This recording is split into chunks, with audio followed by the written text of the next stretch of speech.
What's up, TD Nation? It's your boy Dizzy. Real quick, I know this is at the beginning of the video.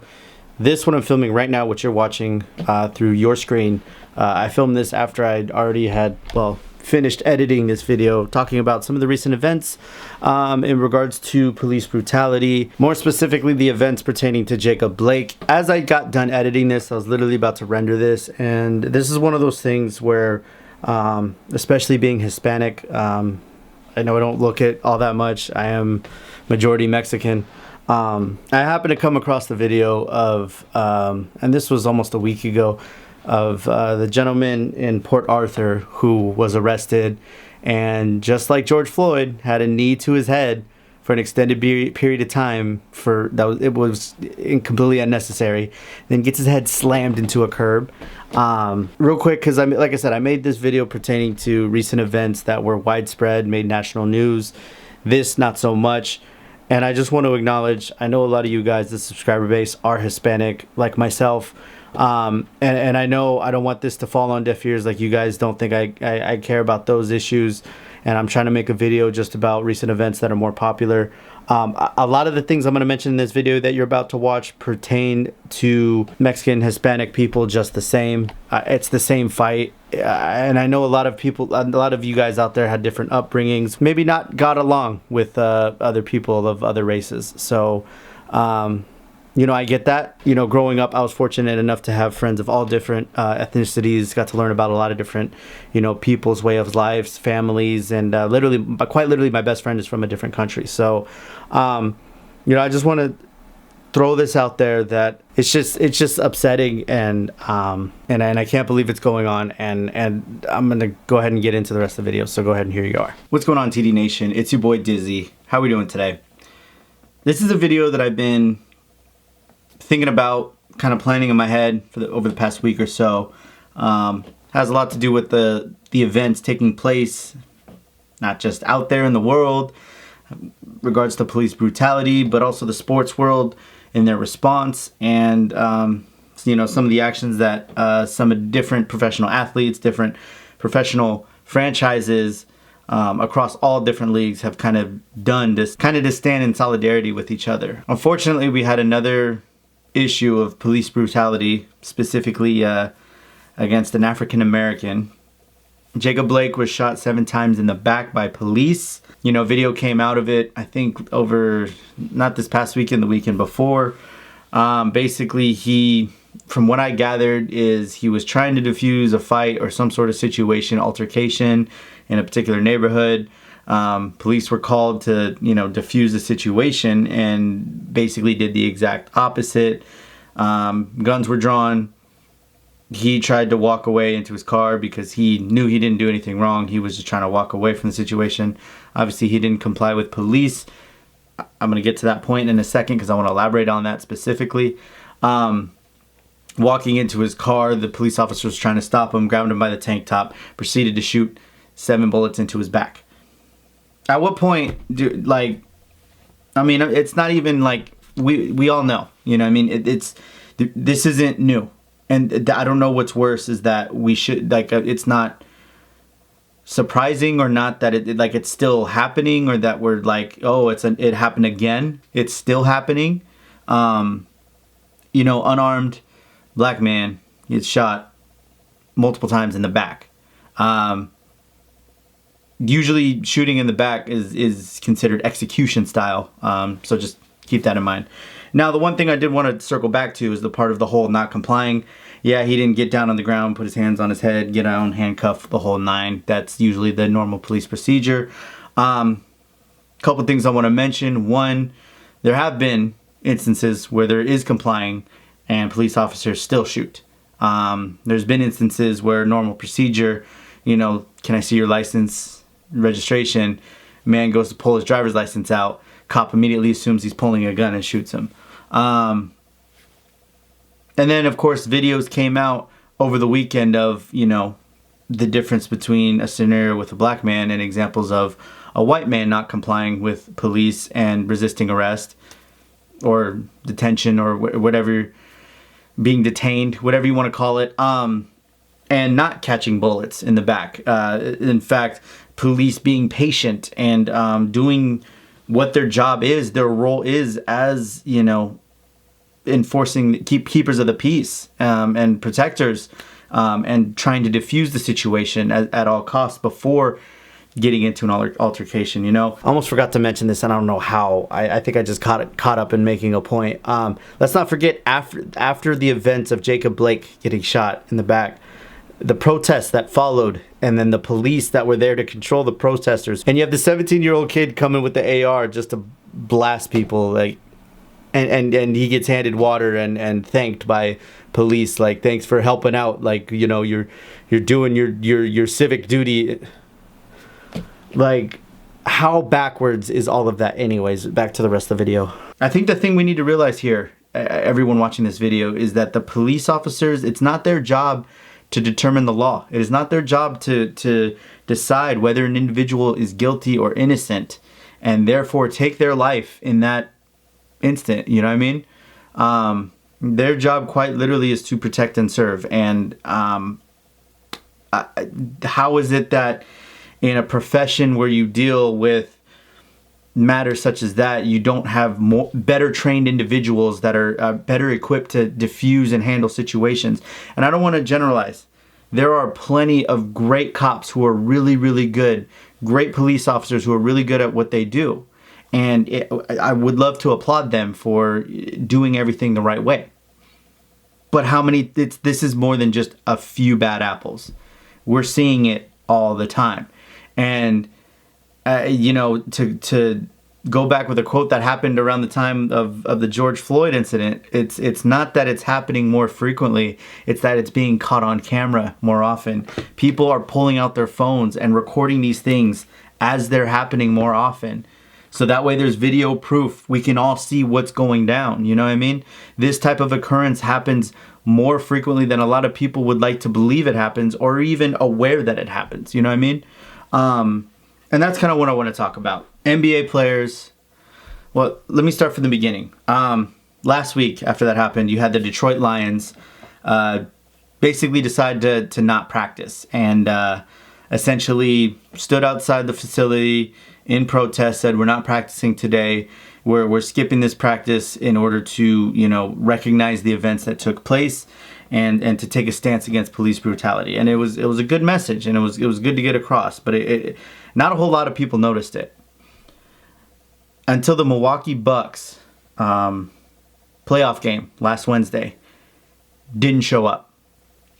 The Orlando Magic, their opponent, who were warming up in preparation to face the Milwaukee Bucks in their playoff game for the NBA, started warming up, noticed the other team didn't show up. They walked off the court as well. Slowly but surely, all the other teams followed suit. And the NBA, all the NBA teams and coaches and players basically said, you know what? We're not playing any games. We want something done about it. And they basically halted NBA games Wednesday, Thursday, Friday. What's crazier, because the NBA, we can all agree, is probably one of the most forward, most aware, most, allowing its players to have a voice, to really take a stand against a lot of the racial injustices, systematic racism that is going on in the United States as of right now. And of course, a lot of the NBA's player base is black, and a lot of their fan base is probably a lot to do with minorities. So it's like, okay, the NBA, that makes sense that they would do something like that. What was a little bit wilder is to see Major League Baseball teams take a stand and basically strike their games and say, you know what, we're not going to play for your entertainment. We're not going to play and allow you to have a distraction from what's really going on in the world and what really needs to be talked about.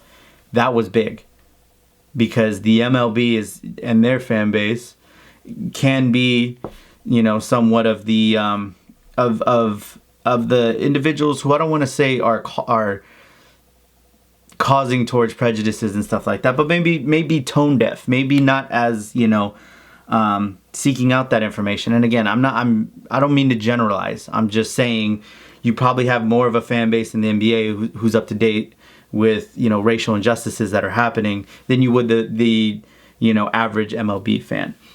And then to take it a step further, our own team, if you're, my own team, the Los Angeles Chargers, who had a scheduled practice scrimmage against offense versus defense, scheduled at SoFi Stadium on Thursday, canceled their scrimmage. Use that time slot to gather as a team, say some fantastic words on NFL Network, and really speak about what's going on. And take that time to really say, look, this isn't what we should be doing right now. There are more important things to fight for. NFL, the football is just a game. And even though we're blessed and fortunate to have this opportunity to make a profession doing what we love, there's something more important going on in the world, in the United States right now, that needs to be addressed and talked about. So rather than being a distraction for, 2 to 3 hours of letting people forget about what's going on in the world and be distracted with sports, we're going to bring attention to this because we feel that that's what needs to be done. That would be the responsible thing to be done. And they did. And, I'm really proud of my team. I'm really proud of my favorite football team for taking the stand that they did. And I'm glad they did what they did. The main things that I want to address, and here's why I set all of that up to say this. I know a lot of people are thinking, well, what does this do? These players held out. These players didn't show up. These players didn't show up to do their job and play and do what they're getting paid to do. Yes, we're all talking about it, but in reality, what's it really going to do? It gets the conversation going. And a lot of times that's just what needs to happen. Not enough people are having the conversation because these things are still happening. And yes, conversations don't fix everything, but the fact that it got talked about more than it would have if sports would have gone on like normal and people would have been able to go on about their day without even thinking about it. You know what I mean? That's huge. A lot of people who I've interacted with, whether it be on social media, on live stream chat, have said, maybe we need sports because usually sports serve as a distraction with some of the negativity that's going on in the world, and sometimes they can uplift and bring us together. And I agree with that. And in most cases, when some sort of tragedy, natural disaster, some sort of attack, whether it be like a terrorist attack or a mass shooting or something of that nature, a lot of times, yes, sports can serve as that reminder of I went through some stuff. For this next 3 hours, 2 hours, let me watch this game and just forget about what's going on for a little bit, put everything on hold, and come back to it after having, enjoyed watching, going to a game, participating, getting excited for my team. Coming together as a community, as a city. A lot of times, yes, that is the case. In this case, it's a little bit different because it's a serious problem that needs correcting. It's not like it's a tragedy that we need to try and separate ourselves from detach ourselves from for a little bit. In fact, this is the type of thing where we need to be more involved than ever to try and solve together and, really just change what's going on. And it's not going to happen overnight. Holding out from one playoff game, not participating in a scrimmage at your brand new stadium, which a lot of people were excited for. That one act isn't going to change racism overnight. It's not. And I can acknowledge that. But it got the ball moving. It gets the conversation going. And from a player's standpoint and a coach's standpoint, it says, look, we're passionate about this. We feel really strongly about this. And it sends a message more so to the ownership of those teams. And it sends a message to the ownership of the league saying, this is something we want to fight for because we truly believe in it.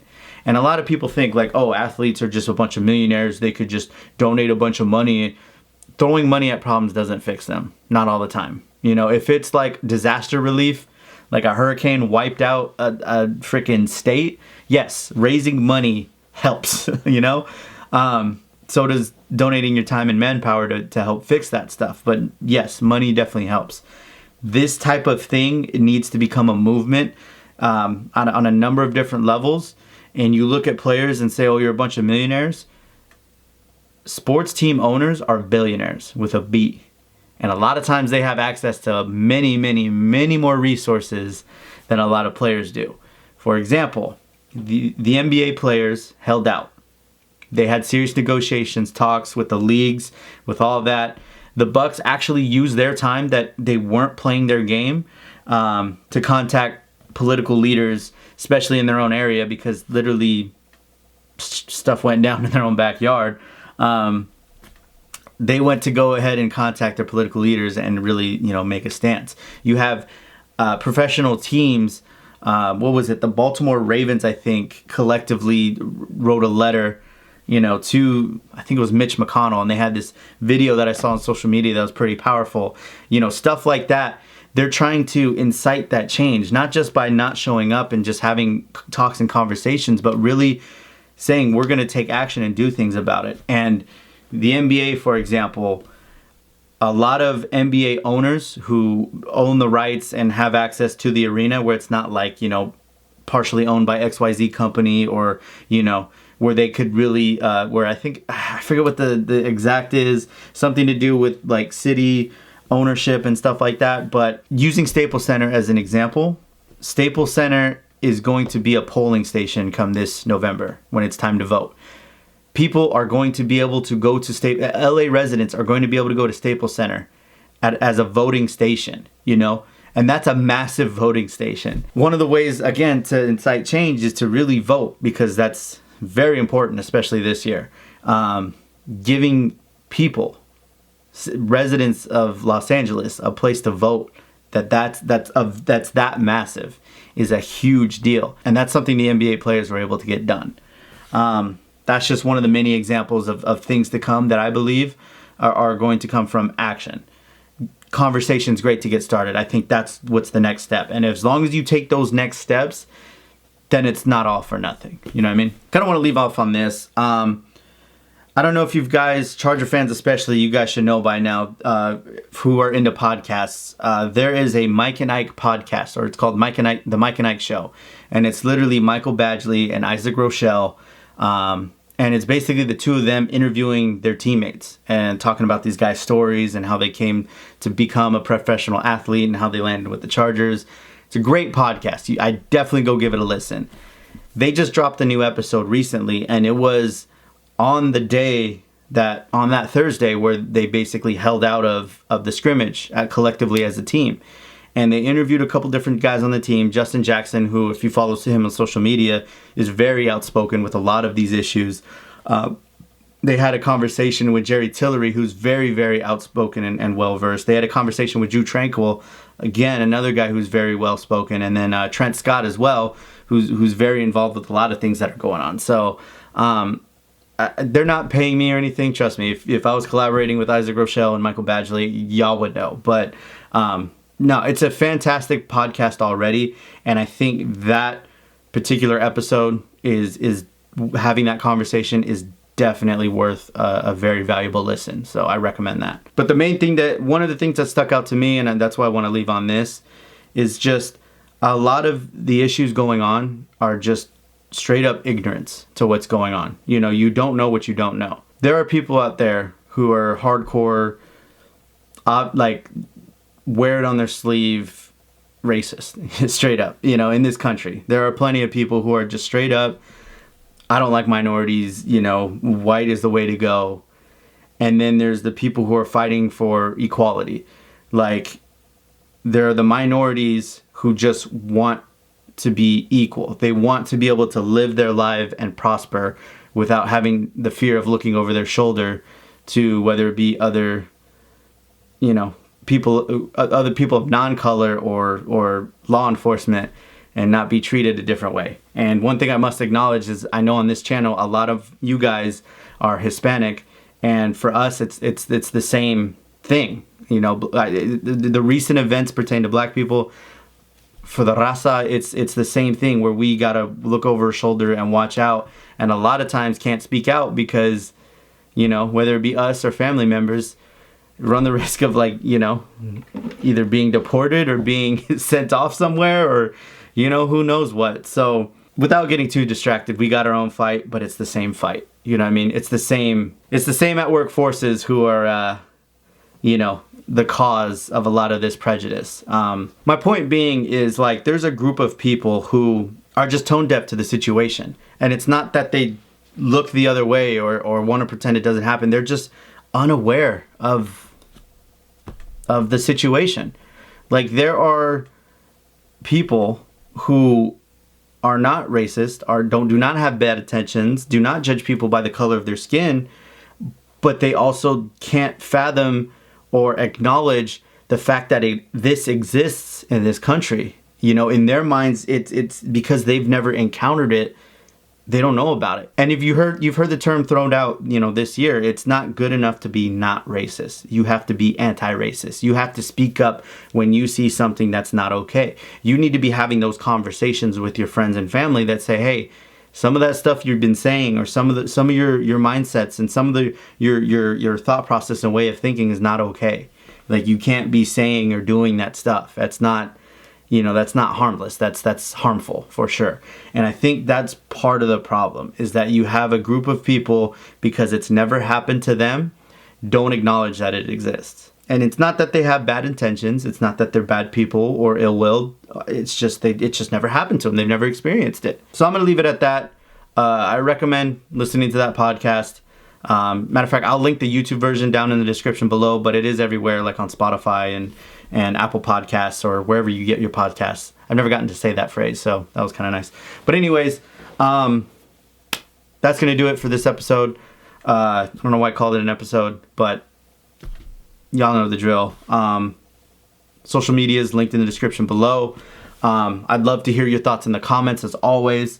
And nothing else left to say, but I'll see you guys in the next one, and peace.